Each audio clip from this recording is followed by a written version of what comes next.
साथियों, मैं भोजपुरी के कुछ ऐसे कलाकार भाइयों से अपील करना चाहता हूं जिन्हें जनता का बहुत प्यार और दुलार मिला है कि आप लोग कुछ ऐसा न बोलें जिससे भोजपुरी गीत और भोजपुरी समाज पर धब्बा लगे।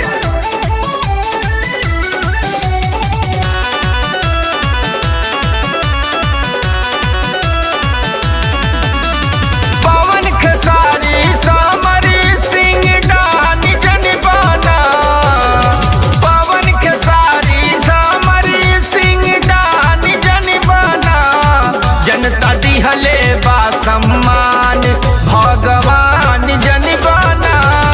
जनता दिहले बा सम्मान भगवान